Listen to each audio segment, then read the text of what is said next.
Você sabe que essa semana uma pessoa me mandou um Twitter que eu achei muito interessante. Ela estava pedindo para refletir, para falar um pouquinho aqui de um tema que tem sido muito comum nos nossos dias, que é a depressão nas crianças. Vai exigir falar de criança e depressão, Cris? Eu tenho escutado falar muito. Você também? Reformulações, muita criança já reinterpretação enfrentando a depressão. Nas crianças isso pode acontecer porque nossas crianças estão muito mal alimentadas e infelizmente estão vivendo hábitos muito nocivos. Ficam muito tempo diante do vídeo, do computador, ficam muito tempo diante da televisão, estão perdendo a socialização, estão ficando adultas antes da hora, porque participam demais dos problemas dos adultos. Os adultos nem sempre têm o cuidado de não falar diante das crianças dos problemas que elas ainda não sabem compreender. Isso é um verdadeiro crime que nós fazemos com os nossos filhos. Uma péssima relação.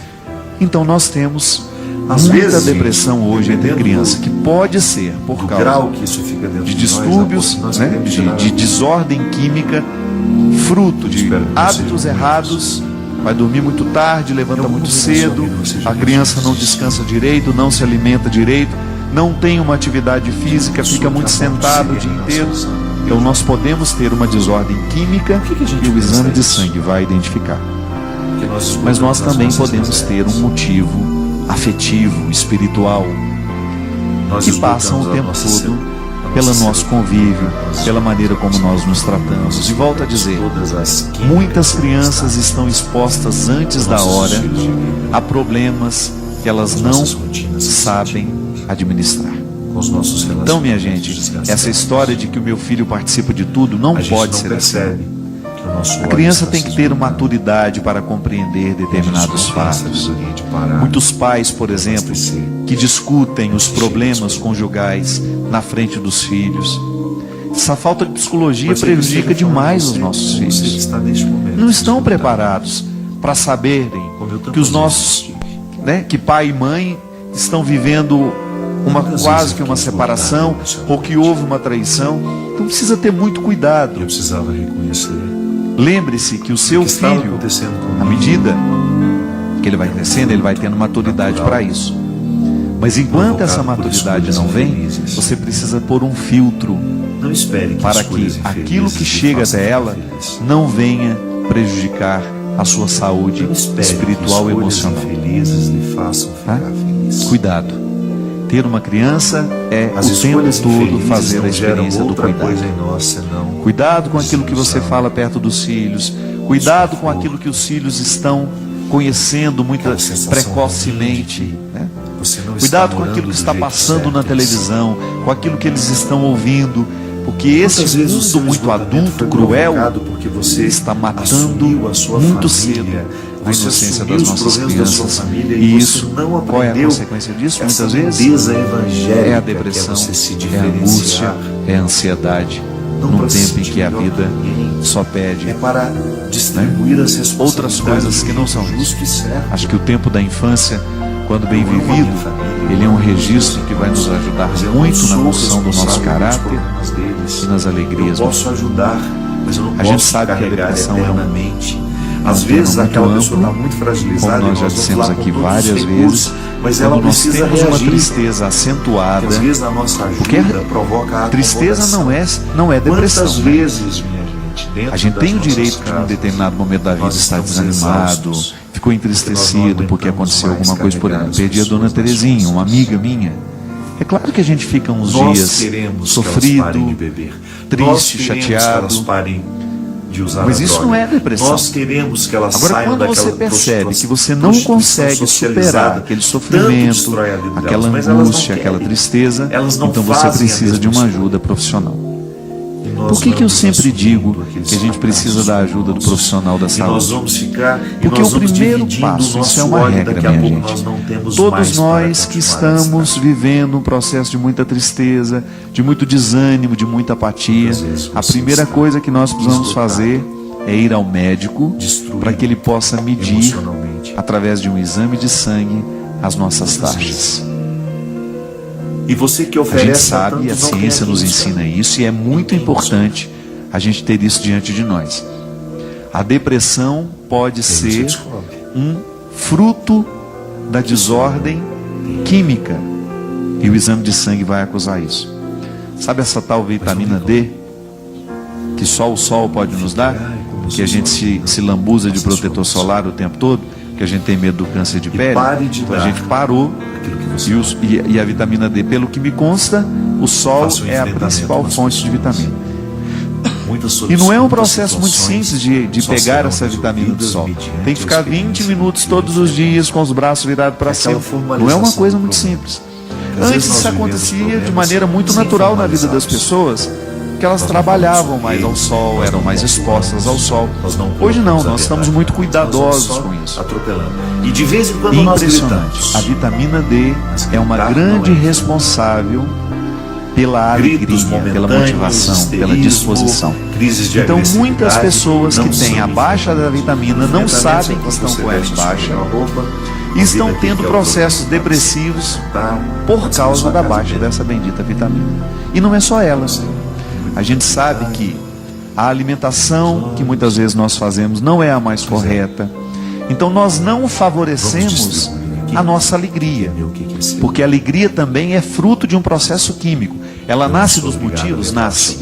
Mas às vezes você tem motivos para estar alegre, mas não está, é porque você está com uma desordem química que precisa ser tratada do ponto de vista médico. Então essa é uma causa das depressões muitas vezes. O Câmara que estava dizendo que ele enfrentou esse problema com o filho em casa. Começou também a dar problemas, né, dificuldades com a criança, e de repente precisaram levar ao médico, e aí descobriram que era uma depressão infantil, que precisou ser medicado. Durante 6 meses tomou o remédio, depois voltou à vida normal. E ele estava falando uma coisa muito certa: a depressão infantil, se não cuida, ela pode evoluir para a síndrome do pânico. A criança começa a ter medo de tudo. É engraçado, né, gente? Nós não ainda, essa vida moderna que nós levamos, que nós assumimos, e cada dia nós assumimos um pouco mais dela, isso não tem como voltar atrás, não estamos aqui para reclamar. Nós só precisamos ficar atentos aos efeitos que essa vida muito corrida está provocando, está deixando em nós. Porque a gente não sabe. Nós tivemos uma mudança muito drástica no jeito de viver. Se você pegar como nós vivíamos há 15 anos atrás e como estamos vivendo hoje, é uma mudança muito rápida.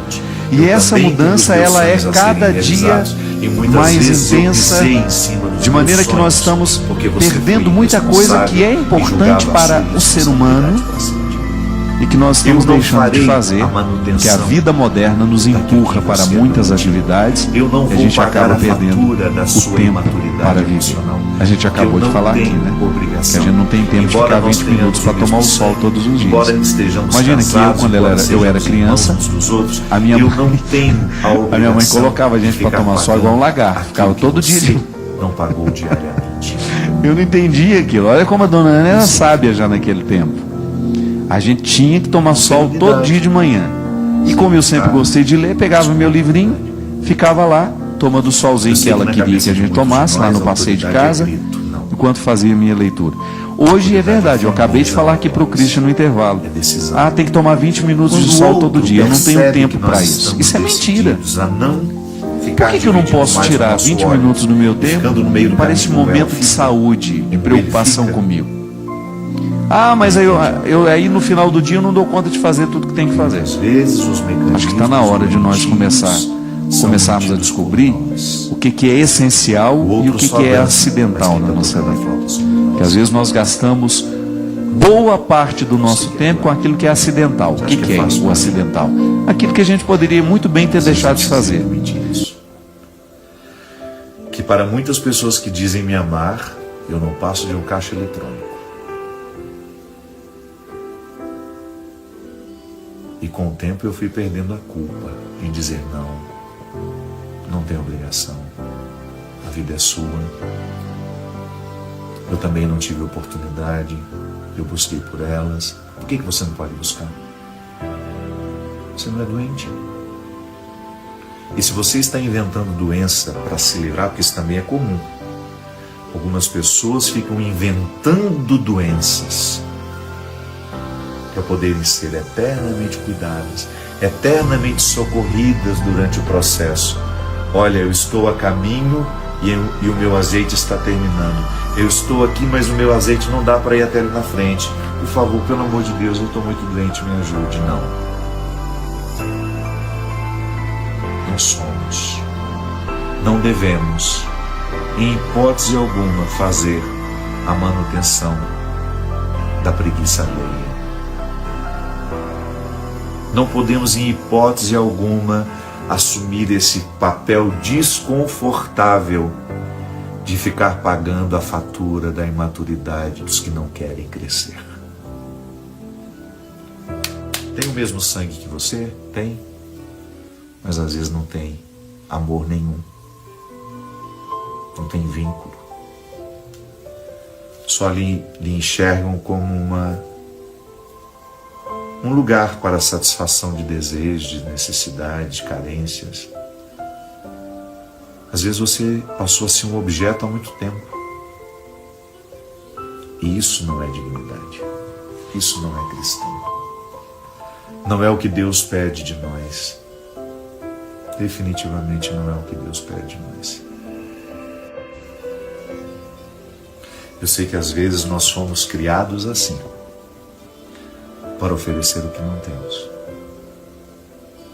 Deus não pede isso de nós. Sejamos solidários, sejamos amorosos, mas nunca percamos de vista que antes de oferecermos aos outros, nós precisamos oferecer a nós. E que não é justo, em hipótese alguma, dar o que não temos mais. Busque as suas reservas. Intensifique a sua vida espiritual para você continuar tendo a alegria de ser quem você é. E quando o outro realmente precisar da sua ajuda, você ter condições de ajudar, mas sem sentir que para ajudar você precisou entregar o que você tem de mais. Derrame sobre nós a bênção do Deus Todo-Poderoso, Ele que é Pai, Filho e Espírito Santo. Amém. Você sabe que essa semana uma pessoa me mandou um Twitter que eu achei muito interessante. Ela estava pedindo para refletir, para falar um pouquinho aqui de um tema que tem sido muito comum nos nossos dias, que é a depressão nas crianças. Já ouviu falar de criança em depressão, Cristian? Eu tenho escutado falar muito. Você também? Muita criança já enfrentando a depressão. Nas crianças isso pode acontecer porque nossas crianças estão muito mal alimentadas e infelizmente estão vivendo hábitos muito nocivos. Ficam muito tempo diante do vídeo do computador, ficam muito tempo diante da televisão, estão perdendo a socialização, estão ficando adultas antes da hora, porque participam demais dos problemas dos adultos. Os adultos nem sempre têm o cuidado de não falar diante das crianças dos problemas que elas ainda não sabem compreender. Isso é um verdadeiro crime que nós fazemos com os nossos filhos. Então nós temos muita depressão hoje entre crianças, que pode ser por causa de distúrbios, de desordem química, fruto de hábitos errados. Vai dormir muito tarde, levanta muito cedo, a criança não descansa direito, não se alimenta direito, não tem uma atividade física, fica muito sentado o dia inteiro. Então nós podemos ter uma desordem química que o exame de sangue vai identificar. Mas nós também podemos ter um motivo afetivo, espiritual, que passam o tempo todo pelo nosso convívio, pela maneira como nós nos tratamos. E volto a dizer, muitas crianças estão expostas antes da hora a problemas que elas não sabem administrar. Então, minha gente, essa história de que o meu filho participa de tudo, não pode ser assim não. A criança tem que ter maturidade para compreender determinados fatos. Muitos pais, por exemplo, que discutem os problemas conjugais na frente dos filhos. Essa falta de psicologia prejudica demais os nossos filhos. Não estão preparados para saberem que os nossos, que pai e mãe estão vivendo quase que uma separação, ou que houve uma traição. Então precisa ter muito cuidado. Lembre-se que o seu filho, à medida que ele vai crescendo, ele vai tendo maturidade para isso. Mas enquanto essa maturidade não vem, você precisa pôr um filtro para que aquilo que chega até ela não venha prejudicar a sua saúde espiritual e emocional. Tá? Cuidado. Ter uma criança é o tempo todo fazer a experiência do cuidado. Cuidado com aquilo que você fala perto dos filhos. Cuidado com aquilo que os filhos estão conhecendo muito precocemente, né? Cuidado com aquilo que está passando na televisão, com aquilo que eles estão ouvindo, porque esse mundo muito adulto, cruel, está matando muito cedo a inocência das nossas crianças. E isso, qual é a consequência disso? Muitas vezes é a depressão, é a angústia, é a ansiedade, num tempo em que a vida só pede, outras coisas que não são isso. Acho que o tempo da infância, quando bem vivido, ele é um registro que vai nos ajudar muito na construção do nosso caráter e nas alegrias do futuro.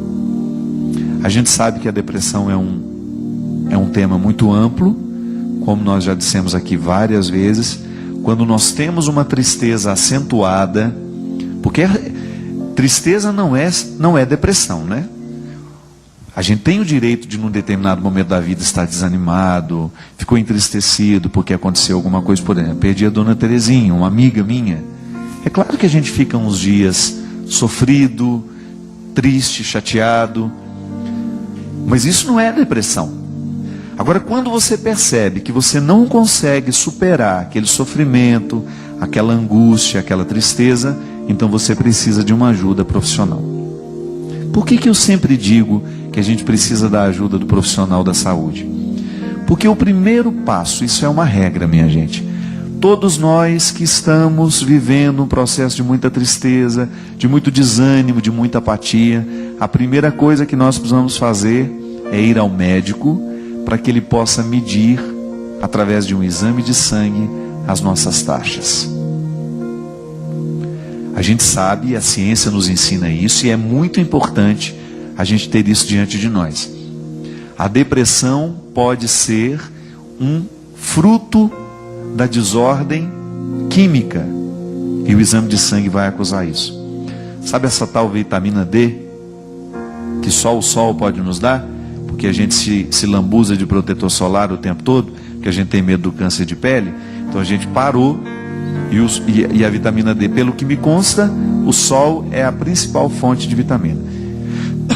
E não é um processo muito simples de pegar essa vitamina do sol. Tem que ficar 20 minutos todos os dias com os braços virados para cima. Não é uma coisa muito simples. Antes isso acontecia de maneira muito natural na vida das pessoas, que elas trabalhavam mais ao sol, eram mais expostas ao sol. Hoje não, nós estamos muito cuidadosos com isso. E impressionante, a vitamina D é uma grande responsável pela alegria, pela motivação, pela disposição. Então muitas pessoas que têm a baixa da vitamina não sabem que estão com ela em baixa e estão tendo processos depressivos por causa da baixa dessa bendita vitamina. E não é só ela. A gente sabe que a alimentação que muitas vezes nós fazemos não é a mais correta. Então nós não favorecemos a nossa alegria, porque a alegria também é fruto de um processo químico. Ela nasce dos motivos? Nasce. Mas às vezes você tem motivos para estar alegre, mas não está, é porque você está com uma desordem química que precisa ser tratada do ponto de vista médico. Então essa é uma causa das depressões muitas vezes. O Câmara aqui estava dizendo que ele enfrentou esse problema com o filho em casa. Começou também dar problemas, dificuldades com a criança, e de repente precisaram levar ao médico, e aí descobriram que era uma depressão infantil que precisou ser medicado, durante 6 meses tomou o remédio, depois voltou à vida normal. E ele estava falando uma coisa muito certa: a depressão infantil, se não cuida, ela pode evoluir para a síndrome do pânico. A criança começa a ter medo de tudo. É engraçado, né, gente? Nós não ainda, essa vida moderna que nós levamos, que nós assumimos, e cada dia nós assumimos um pouco mais dela, isso não tem como voltar atrás, não estamos aqui para reclamar. Nós só precisamos ficar atentos aos efeitos que essa vida muito corrida está provocando, está deixando em nós. Porque a gente não sabe. Nós tivemos uma mudança muito drástica no jeito de viver. Se você pegar como nós vivíamos há 15 anos atrás e como estamos vivendo hoje, uma mudança muito rápida. E essa mudança, ela é cada dia mais intensa, de maneira que nós estamos perdendo muita coisa que é importante para o ser humano e que nós estamos deixando de fazer, porque a vida moderna nos empurra para muitas atividades e a gente acaba perdendo o tempo para viver. A gente acabou de falar aqui, né? Que a gente não tem tempo de ficar 20 minutos para tomar o sol todos os dias. Imagina que quando eu era criança, a minha mãe colocava a gente para tomar sol igual um lagarto, ficava todo dia de... Eu não entendia aquilo. Olha como a dona Ana era sábia já naquele tempo. A gente tinha que tomar sol todo dia de manhã. E como eu sempre gostei de ler, pegava meu livrinho, ficava lá, tomando o solzinho que ela queria que a gente tomasse, lá no passeio de casa, enquanto fazia minha leitura. Hoje é verdade, eu acabei de falar aqui para o Christian no intervalo. Tem que tomar 20 minutos de sol todo dia. Eu não tenho tempo para isso. Isso é mentira. Por que eu não posso tirar 20 minutos do meu tempo para esse momento de saúde, de preocupação comigo? Mas aí no final do dia eu não dou conta de fazer tudo que tem que fazer. Acho que está na hora de nós começarmos a descobrir o que é essencial e o que é acidental na nossa vida. Porque às vezes nós gastamos boa parte do nosso tempo com aquilo que é acidental. O que é o acidental? Aquilo que a gente poderia muito bem ter deixado de fazer. E o essencial, que muitas vezes é o que determina a nossa saúde, a nossa qualidade de vida, a gente protela, deixa para depois, deixa para amanhã. É aquela velha atividade física, né? Que você aí de casa está tentando começar e ficar fiel, já tem quase 20 anos, sabe? Pudesse pelo menos recuperar o dinheiro perdido. Mas sabe que às vezes eu fico pensando que existe um prejuízo muito pior do que o financeiro, que é justamente a raiva. Eu me lembro que já passei algumas experiências na minha vida em que eu me sentia prejudicado por alguma coisa que o outro me fazia, e porque eu não era capaz de esquecer o que o outro me fazia ou me fez, eu estendia aquele malefício durante tempos na minha vida, porque eu era muito rancoroso. Hoje, graças a Deus, às vezes eu me magoo com uma situação, 4, 5 dias depois já não lembro mais o motivo. Sei que eu fiquei magoado, mas não lembro mais o motivo. Porque a gente acaba desenvolvendo um mecanismo de defesa, de saúde, é mais que defesa, é de saúde. Porque guardar o rancor, guardar o ressentimento, é uma forma muito estranha que a gente tem de criar um prejuízo pior do que aquele que a pessoa já nos deu. Então a melhor maneira, minha filha, de vencer uma traição é a gente não se permitir trair. Porque se o outro me traiu, então tá bom, eu vou dar um jeito de fazer essa faxina na alma, mas eu não quero ser meu traidor. Eu preciso julgar a favor. Eu preciso ganhar essa partida. A vida é muito curta para eu poder ficar perdendo tempo julgando contra mim. Então, guardar a traição do outro, acomodar essa traição do outro dentro de mim, é uma prova, na verdade, é uma maneira muito, desculpe-me, impiedosa e burra de viver. Eu não posso ser impiedoso com o outro, muito menos comigo. Então é minha tarefa diária de organizar dentro de mim os sentimentos estragados que o outro largou e que não me pertencem. Eu preciso jogar fora isso. E é uma forma, claro que não é fácil fazer. Essa faxina espiritual, essa faxina afetiva não é fácil. Mas é uma forma que a gente tem de começar o processo de cura. Às vezes eu encontro mulheres que foram traídas pelos seus maridos e que ficam eternamente machucadas pela traição. Não deve ser fácil mesmo. A traição entre esposos é uma coisa que deve doer muito. Porque é uma fidelidade que é quebrada, é uma confiança que é colocada em questão. O que machuca mais nem é o fato do outro ter dormido com a outra, ou a outra ter dormido com o outro, não. É o ser enganado. É aquela quebra de confiança. Isso é que dói. E quando essa quebra de confiança se estabelece, pode deixar marcas profundas naquele que foi traído. E ali iniciar uma outra forma de traição. Tá bom, o marido te traiu, passou, aconteceu. Agora, você não pode se trair. Você não pode alimentar em você sentimentos que sejam contrários à edificação, à sua edificação pessoal. Então precisa colocar um remédio, digamos assim, neste processo para acelerar essa inflamação, para jogar fora aquilo que está te machucando.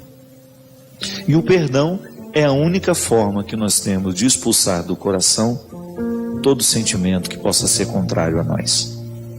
Perdoar, minha gente, é uma demonstração de inteligência. É religioso, mas é também uma demonstração de inteligência, de astúcia. Porque quando você perdoa, você liberta o seu coração do sentimento que o oprime. Guardar mágoa é coisa de gente burra, que está movida por uma burrice, que às vezes é temporária ou às vezes pode durar a vida inteira. Reter mágoas, como se aquilo fosse algo precioso, é uma demonstração de, de escolha infeliz, de burrice mesmo, tanta palavra não. Toda vez que eu recolho a mágoa e coloco essa mágoa num destaque dentro do meu coração, outra coisa eu não estou fazendo senão sendo burro, porque nenhum benefício ela me traz. Nunca vi na minha vida uma pessoa ser beneficiada pela falta de perdão, pela mágoa guardada. Então, perdoar a pessoa não significa trazê-la de volta, não significa restabelecer o vínculo, não. Porque às vezes a gente tem consciência de que a distância é a melhor maneira de se estabelecer a cura e o respeito. Agora, não adianta nada manter a pessoa distante se você traz ela para dentro de você todos os dias através da mágoa. Então é preciso varrer o coração, jogar a mágoa, e depois você vai até saber vivenciar melhor o distanciamento que foi necessário para a cura do sofrimento.